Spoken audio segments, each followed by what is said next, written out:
Many people know about this fight. It was one of the biggest internet events. Honestly, I thought Logan Paul won.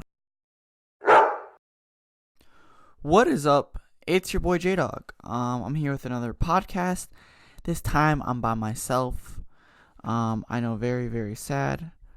Hopefully this thing's recording. Let's see. Alright, we should be good. My voice is a little sore if you can't tell. I'm doing this rushed episode. I'm by myself today. Michael couldn't make it.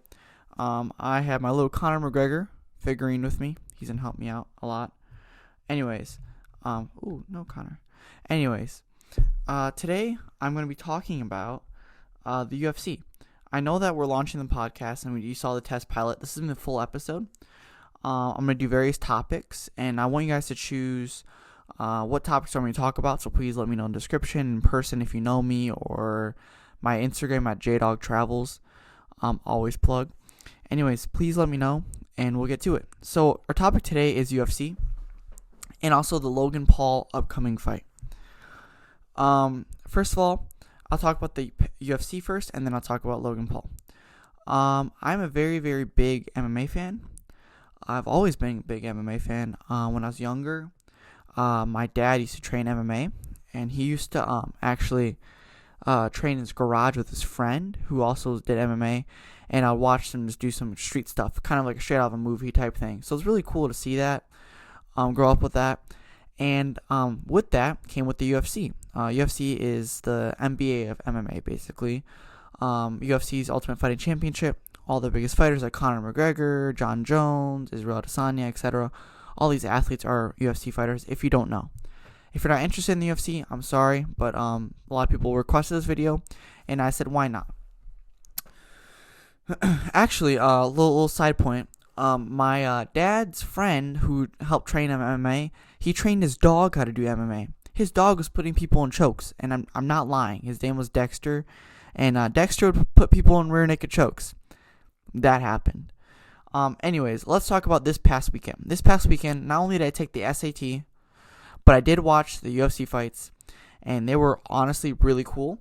The card is called UFC 244. It was in New York, where the New York Knicks play, Madison Square Garden. I placed a lot of bets. I owed my dad money, so we betted, and I didn't have to owe any money anymore, so I was right. So let's look at the first fight that I really think was a big fight. Was Johnny Walker versus Corey Anderson. Again, I'll have pictures and stuff so you guys can see. But Johnny Walker was supposed to be the future star of the light heavyweight division, which John Jones reigns in. And John Jones so far is unbeaten everyone and pretty unbeatable in the light heavyweight division.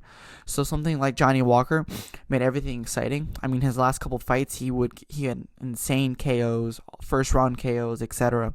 And the reason why he was out for so long is because he injured himself doing a celebration. So the only guy that was stopping himself was himself until Saturday, which his opponent was Corey Anderson, who is very well known in the MMA community. And Corey Anderson was very, very upset. He was upset because he wanted the UFC to release him because he felt like he was not being treated right from the UFC. So he took all that anger out and took all that stuff in him and fought against Johnny Walker and took down Johnny Walker, who was supposed to be the next big thing within a first round TKO. What does that teach us? So I think that Johnny Walker does have a future. I think that the UFC catapulted too fast, like they did with Darren Till, which we'll get to. Don't worry about it. They catapulted him way too fast. I honestly think that Corey Anderson, he deserves a title shot next. I mean, I don't know, because he's talking about releasing him. The UFC's talking about releasing him and stuff. But I feel like if you release Corey Anderson, like, it's only going to be worse for Corey Anderson. And the UFC doesn't really need Corey Anderson as much as Corey Anderson needs the UFC. I think he does deserve John Jones. And I'd like to see him and John Jones go at it if Corey Anderson keeps the same energy. We will see, though. But that main event prelim card was good. Anyway, so then now moving on to our main event, which was the full stack card, which I watched every fight of. And that was Kevin Lee versus Gregor Gillespie. Gillespie was coming in undefeated. He was about to fight Kevin Lee. And Kevin Lee lost, I believe, 2 fights beforehand. I know I watched his last one against Dos Santos that he lost. And I think it was Rafael dos Santos. Yeah, I think. Yeah. Anyways, he lost by. I think he got submitted, and Kevin Lee really needed to win. Kevin Lee was again another one of those big stars. Detroit. Hey, we're from Detroit too, so gotta represent. I'm really happy for him for his career, but he needed to win, and oh my goodness, did he pull off? He had a head kick that sent him back. Kevin Lee head kicked Gillespie where he fell back in a sitting position. I'm gonna show you this pictures or video. Just be warned. It is a brutal knockout, so please do not watch it if you're kind of squeamish about that stuff. Yeah, it was an insane head kick. I cannot believe that happened. But good for Kevin Lee. He needed the win, and now he's back on top.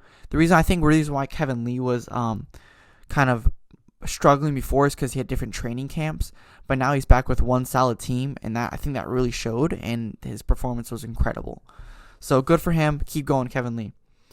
Next one is Derek Lewis versus Blagoy Ivanov. Sounds like a Rocky character. Derek Lewis, a lot of people know Derek Lewis is because he was like the one who's like, my balls was hot, or he's called the Black Beast. Very big dude, funny guy. I like Derek Lewis, but honestly, like, I didn't really think he's a professional fighter. Like, obviously he's a professional fighter, but the way he goes about how he fights, very sporadic, and kind of just a big guy mentality, which sometimes I like those fights. And honestly, it's been working out for him. I mean, he got a title shot at MSG last year, and I mean, DC took him down because of skill, but, puncher's chance is a puncher's chance. Anyway, so he lost to DC, and then he lost another fight his last fight, and he had a surgery, so he was taking he needed a long break. He was coming off a break. He needed to win. He was retired, then he wasn't retired. He doesn't really want to fight. He just wants the money. So it's kind of hard for him to be involved if he's not really in it. And Ivanov wants it, and Ivanov is a monster. Derek, he did get a win by split decision. And Ivanov took those punches like a champ. I mean, it's insane how well Ivanov has a chin. I mean, there's some straight punches in the face. I don't know how he does it. By a heavyweight. Split decision. I thought it was, I think it was a split decision. But I think Derek Lewis needs to see if he really wants to fight. And he honestly can do other stuff now. I mean, if he doesn't want to fight. But anyways, good luck to both of them. Now, my next one was one of my favorite fights of the night, and the one I was looking forward to the most, is Stephen Wonderboy Thompson versus Vicente Luque. Wonderboy Thompson is one of my all-time favorite fighters. He's a karate guy, a really good, upstanding man, just really good sportsmanship. He live streams on Twitch. He likes, anime. He likes all this stuff. Really cool guy, really easy to people to like him. And I actually talked to him. He does Twitch streaming, and I talked to him on his Twitch streaming a lot. So it's kind of cool to have that personal, almost like a little bit of personal connection. So it gives me more incentive to root for him. And I was rooting for him. And, oh my goodness, Vicente Luque is no punk either. He dislocated Mike Perry's nose in like 4 places. Again, I'm going to show you this picture. Be warned. 5, 4, 3, 2, 1. Oh, that is nasty. His nose is broken from a knee that Vicente Luque gave him. So Vicente Luque was not a punk. Stephen Wonderboy Thompson getting knocked out by Anthony Pettis before. Really needed him to win too, and I think he pulled off. I think that people are saying, "Oh, Wonderboy's older. It's not a good fight for Wonderboy to fight Vicente." I was rooting for him. I'm glad he got the dub. And there was times where Wonderboy could have finished. And I'm like, why aren't you finishing? Why aren't you finishing? But turns out that he actually broke both of his hands while fighting, and he knew that. So I think that's why he wasn't finishing, because Vicente was a tough guy. I do like his karate style. He keeps his hands down low when he spars, when he fights, so you can't see where the punches are coming from. This is good because, one, I mean, you can't see where it's coming from, because if you see a jab, you can kind of foresee it. It could be bad, though, if someone catches him if his hands are down low, but he's way too quick, way too fast, and overall, good fighter. I want him to keep winning, and I want him to get a title. I'm riding him. Also one of my favorite fighters all time. Love him so much. Anyways, Darren Till versus Calvin Gastelum. Darren Till was is British Liverpool's next new star. This is the co-main event, by the way.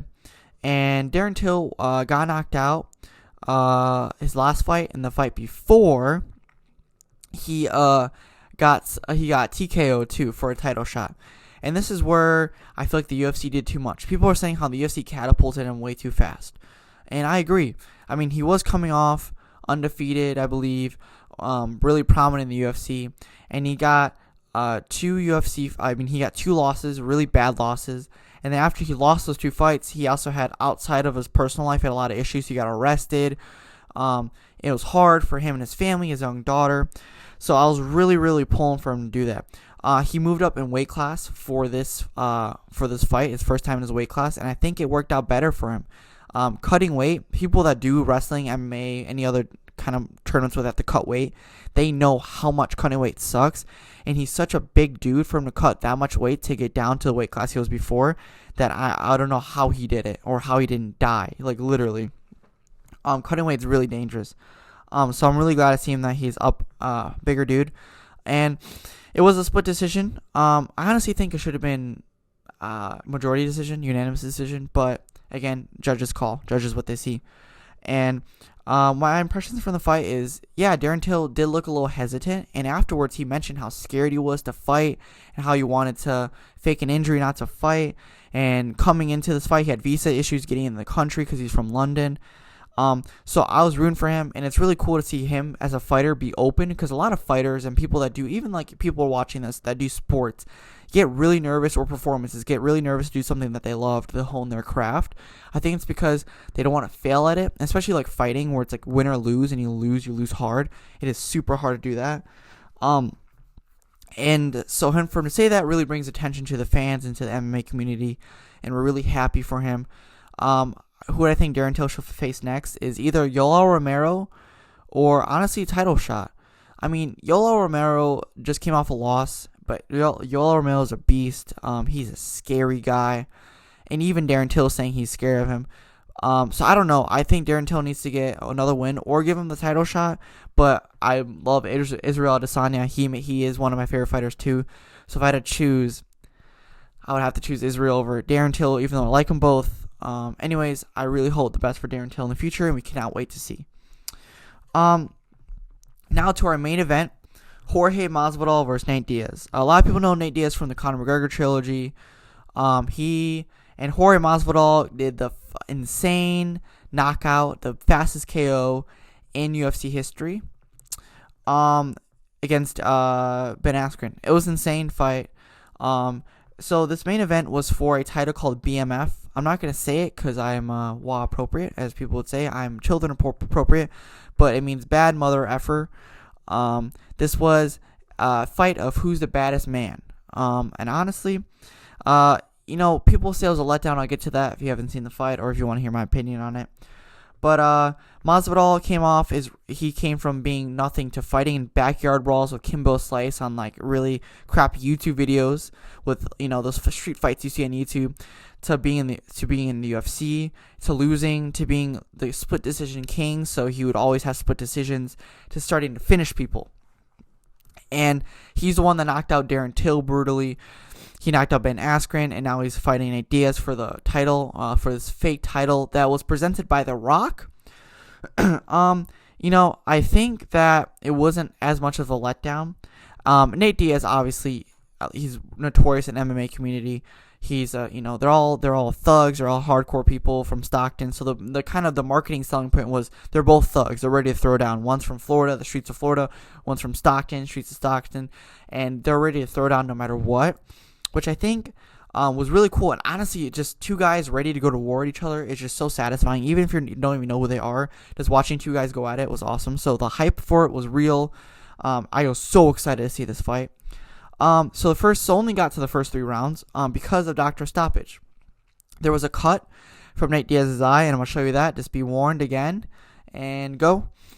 I know it was pretty rough. There was a cut on Nate Diaz's eye, that's why they stopped it. And most people thought this fight shouldn't have stopped. But here's why I think it was okay that it got stopped, and it was best case scenario, was because I was telling my dad as we're watching the fight. Well, Jorge Masvidal was killing Nate in the first 3 rounds.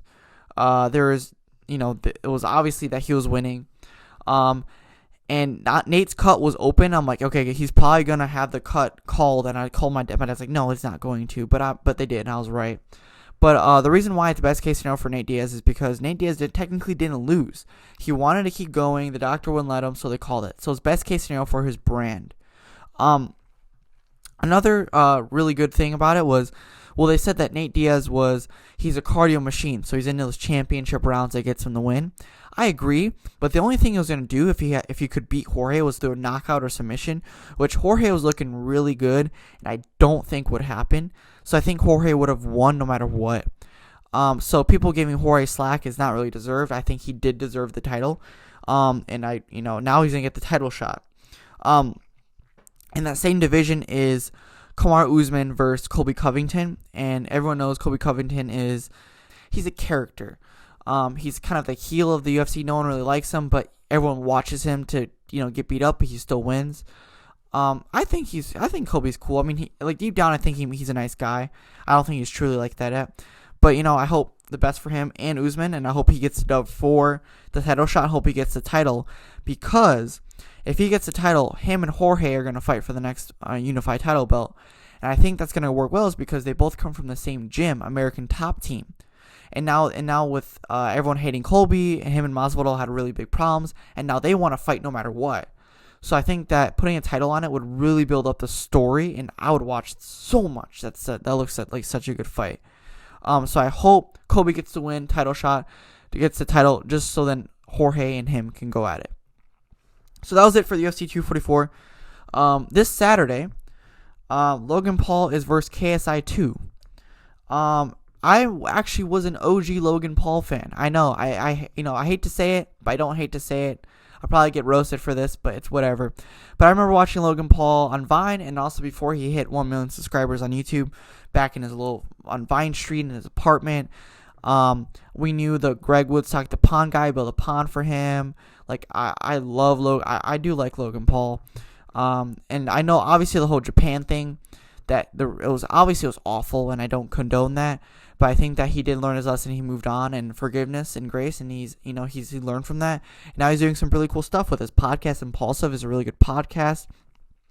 And anyways, so he had a boxing match with KSI. KSI is a YouTuber from London.